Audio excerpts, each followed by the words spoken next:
మిత్రా శర్మ గారు అంటే beauty with brain and kind hearted అంటారు కదా.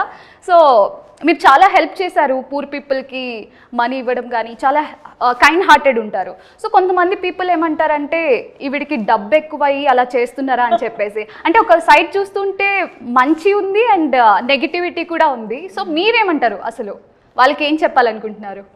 ఫస్ట్ ఆఫ్ ఆల్ నేను ఈ సెకండ్ ఏదైతే ఇవన్నీ మాట్లాడతారో అవన్నీ నేను వినను. నేను మనసుకి నచ్చితేనే చేస్తాను, అది ఏదైనా సరే. సో అది మీరు నాకు ఏదైనా చెప్తే దాన్ని బట్టి నేను దాని నుంచి డైవర్ట్ అవ్వను. మనం ఇవన్నీ కాకుండా ఒక పెద్ద పెద్ద గోల్స్ లైఫ్లో పెట్టినా జనాలు అంటారు నువ్వు దానికి అరోడ్వి కాదు, రిజెక్షన్ వేస్తారు, యు ఆర్ నాట్ రైట్ అని అంటారు. దాని అర్థం అది కాదు కదా, మనం నా గోల్ని ఆ ప్యాషన్ని వదిలేస్తాము. సో అలానే మనం ఏదైతే జీవితంలో చేద్దామని అనుకుంటామో దానికి మనకి కరెక్ట్ విజన్ ఉంటే వేరే వాళ్ళ మాటలు మనకి ఎప్పటికీ ఎఫెక్ట్ అవ్వదు. అండ్ అలానే నేను దానికి ఎఫెక్ట్ ఎప్పటికీ అవ్వలేదు కూడా. నా కంచంలో మీరు ఏది పెడతారో దాంట్లో నేనేం తినాలని అనుకుంటానో మాత్రమే తీసుకుంటాను, అక్కడి నుంచి వెళ్ళిపోతాను. That's my life journey.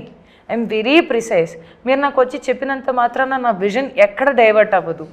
So if I have to do something, whether it is working for boys movie or else business చేయాలి, లేకపోతే నేను హెల్ప్ చేసుకోవాలి, లేకపోతే ఏదో పని చేసుకోవాలి, దట్స్ మై చాయిస్.